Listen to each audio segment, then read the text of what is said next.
История нашего края в комиксах, куклы в национальных костюмах, серия брошюр про республику, маленькие истории для детей. Сотрудники Института языка и истории Коми-научного центра представили свои издательские и даже рукодельные проекты. Что-то из них еще в стадии подготовки, а вот книга Коми-ретро уже вышла в свет. В издании, в очерках и подборке статей из газет представлена вся жизнь со времени образования автономии. Елена Кононова о порой курьезных моментах истории. В 1939-м засолка пригородным хозяйством Сыктывкара капусты, замерзшей на корню. В 1959-м установка в магазинах города автоматов по продаже спичек. В 1961-м лекции в Кировском парке о лодырях и тунеядцах. Вот так необычно и иронично представлена история Коми-края в новой книге «Коми-ретро». В ней собраны очерки и подборки газетных статей. Никакого скучного и академического языка. Все доступно. И самое главное, захватывает читателя с первых строк. Хотя сам материал, который не один год собирали в музеях и архивах, серьезный и совершенно не курьезный, говорит один из авторов сборника Михаил Таскаев. Впрочем, тут же добавляет, всегда можно найти зацепку, которая превращает официоз в городской анекдот. Возможно, авторы, которые писали этот материал в те времена, даже не подозревали, что это веселый такой материал. Но нам показалось во многом, что есть такое забавное в истории нашего города, и не только, но и уезда, и властей. Поэтому некоторые названия глав такие фривольные, я бы сказал, берущие за душу, как вы сказали сами. Да, поэтому вот хулиганы распоясались, например. Ну, это такое название, посвященное криминалу,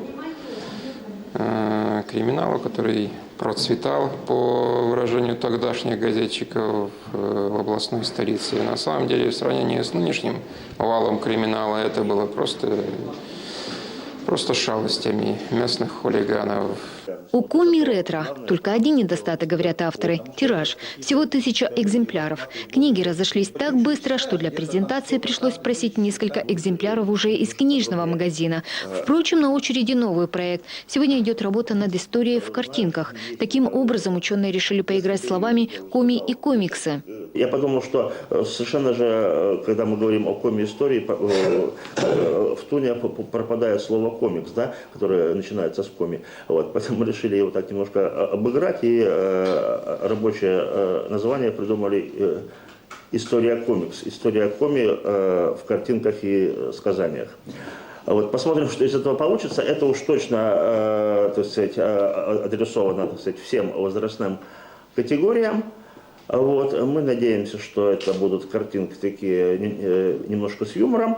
Свои учебные пособия по истории получат и маленькие читатели. Для них выпустят небольшие красочные книжки. Писателю Петру Столповскому, как знатоку детских предпочтений, предстоит скучную историю превратить в увлекательную. Это каменный век. Вот. А мифы сами будут углубляться еще дальше. До тех мифических времен, когда образовывалась земля. Как говорят, коми-мифы говорят, что это утка во всем виновата. Вот, с этого. Все там будет. То есть нужна палитра. Нужны не только вот чистые академические какие-то факты, знания, но требуется еще и нечто, что будет работать на воображение детское. И еще одну работу института можно назвать не совсем привычной для ученых. Речь о серии кукол ручной работы в национальных коми-костюмах.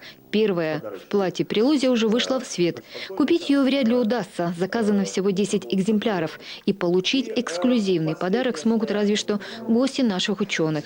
Елена Кононова, Антон Ворожищев, телеканал Юрган.